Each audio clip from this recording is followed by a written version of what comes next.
नमस्कार, मी राजशेखर परब आणि आपण पाहतात जनसामान्यांचा बुलंद आवाज रायगड टुडे मराठी। खोपोली नगर परिषद सार्वत्रिक निवडणूक 2025 चे निकाल जाहीर झाल्यानंतर खोपोली नगर परिषद सार्वत्रिक निवडणुकीची शेवटची प्रक्रिया बाकी असते। ती प्रक्रिया आज दिनांक 15 जानेवारी 2026 रोजी पूर्ण करण्यात आलेली आहे। खोपोली नगर परिषदेत सार्वत्रिक निवडणुकीचे निकाल जाहीर झाल्यानंतर उपनगराध्यक्ष पदाची निवड करायची असते। त्यापूर्वी गट स्थापन करायचा असतो।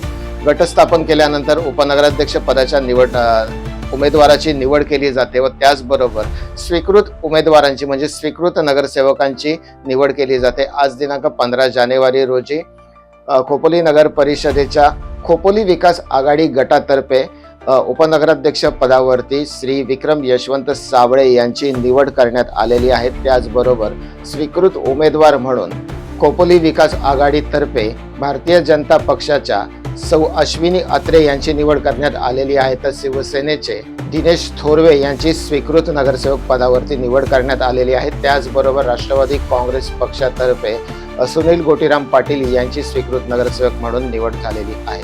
आपण जरा पाहूया आजच्या या स्वीकृत नगरसेवकांच्या आणि उपाध्यक्ष पदाच्या निवडीनंतरची विजय उत्सवाची काही क्षणचित्र।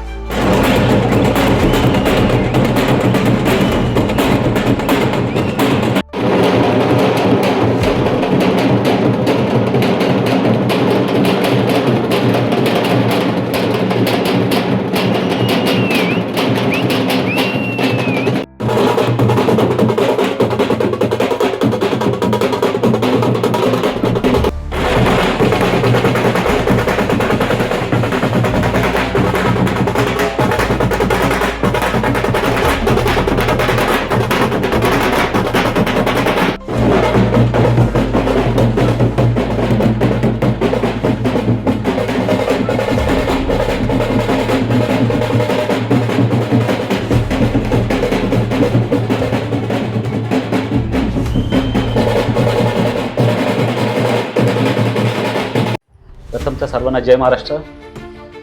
सन्माननीय आमदार साहेब यांनी माझ्यावर जो विश्वास दाखवला, सातत्याने आम्ही कित्येक वर्ष या खोपोली शहरामध्ये सामाजिक व राजकीय क्षेत्रात काम करत असताना खूप काही गोष्टी आमदार साहेबांच्या दर्शनाखाली आम्ही करत असतो।